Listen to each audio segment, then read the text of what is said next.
അസ്സലാമു അലൈക്കും വറഹ്മത്തുള്ളാഹി വബറകാത്തു. ഹദീസ് പഠനം.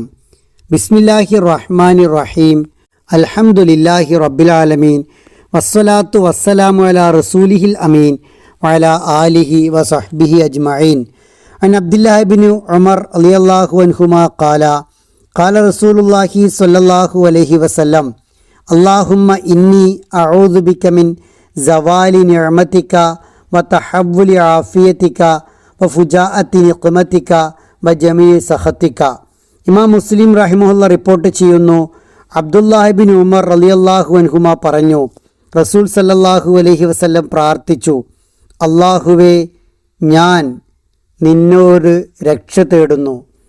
നീ നൽകിയ അനുഗ്രഹങ്ങൾ നീങ്ങിപ്പോകുന്നതിൽ നിന്ന്, നീ നൽകിയ സൗഖ്യം മാറിപ്പോകുന്നതിൽ നിന്ന്, നിന്റെ അപ്രതീക്ഷിതമായ ശിക്ഷയിൽ നിന്ന്, നിന്റെ എല്ലാത്തരം കോപങ്ങളിൽ നിന്നും. അല്ലാഹു സുബ്ഹാനഹു വ തആലയോട് 4 കാര്യങ്ങളിൽ നിന്ന് രക്ഷ തേടിയുള്ള സുപ്രധാനമായ പ്രാർത്ഥനയാണ് ഈ ഹദീസ്. അല്ലാഹു നൽകിയ എല്ലാ അനുഗ്രഹങ്ങളെയും തിരിച്ചറിയാനും അവയോട് നന്ദിയുള്ള മനസ്സ് കാത്തു സൂക്ഷിക്കാനും ഓരോ വിശ്വാസിക്കും കഴിയണം. അവൻ നൽകിയ അനുഗ്രഹങ്ങൾ എന്നും നിലനിൽക്കാൻ അള്ളാഹുവോട് പ്രാർത്ഥിക്കണം. അത് നീങ്ങിപ്പോവുക എന്നത് വിശ്വാസിക്ക് അസഹനീയമാണ്. അത് നീങ്ങിപ്പോകാതിരിക്കാനാണ് ഒന്നാമത്തെ പ്രാർത്ഥന.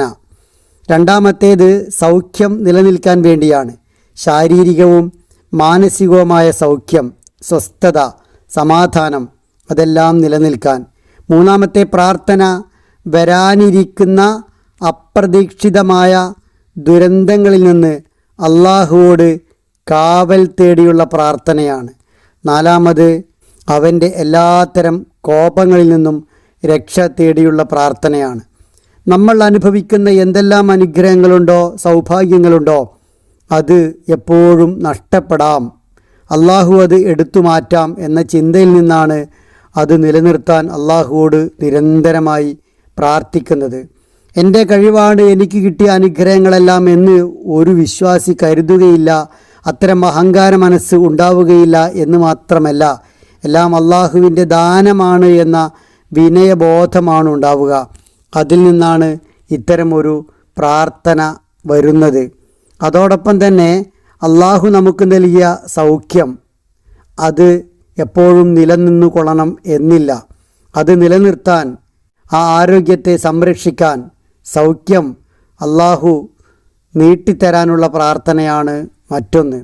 ആ സൗഖ്യമുള്ളപ്പോൾ ആ സൗഖ്യം, ശാരീരികമായ ആരോഗ്യം അതെല്ലാം അള്ളാഹുവിൻ്റെ പള്ളിയിലേക്ക് എത്തിക്കാനും അവന് വേണ്ടി പ്രവർത്തിക്കാനുമൊക്കെ പ്രേരിപ്പിക്കുന്നത് കൂടിയാവണം.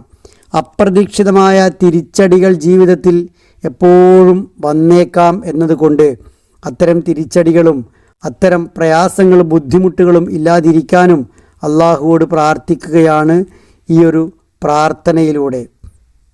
നമുക്ക് നല്ല ഒരു കാര്യം ലഭിച്ചാൽ കുറച്ച് ദിവസം നമ്മളതിനെ വളരെ ഗൗരവപ്പെട്ടതായി കാണും. പിന്നീട് അത് ഒരു സാധാ കാര്യമായി മാറും. അതിൻ്റെ ഗൗരവം നഷ്ടപ്പെടും. സൈക്കോളജിയിലെ ഒരു തത്വമാണ് ഇത്. ഹെഡോണിക് അഡാപ്റ്റേഷൻ എന്നാണ് പറയുക. എന്നാൽ ഈ പ്രാർത്ഥന ചൊല്ലുന്നതിലൂടെ അങ്ങനെ ഒന്ന് നഷ്ടപ്പെടാതിരിക്കാൻ, ദിവസവും അള്ളാഹുവോട് നന്ദിയുള്ളവനായി മാറാൻ ഒരു വിശ്വാസിക്ക് സാധ്യമാകുന്നു. അങ്ങനെ നന്ദിയുള്ള മനസ്സ് ആർക്കൊക്കെയുണ്ടോ അവരിൽ ഡോപ്പാമിൻ, സെറോട്ടോണിൻ തുടങ്ങിയ സന്തോഷ ഹോർമോണുകൾ കൂടുതൽ ഉൽപ്പാദിപ്പിക്കപ്പെടുകയും മാനസിക സമ്മർദ്ദം കുറയുകയും ചെയ്യും. ആ അർത്ഥത്തിൽ സുപ്രധാനമായി പ്രാർത്ഥന ജീവിതത്തിൻ്റെ ഭാഗമാക്കാൻ നമുക്ക് കഴിയണം. അല്ലാഹു സുബ്ഹാനഹു വ തആല അനുഗ്രഹിക്കുമാറാവട്ടെ.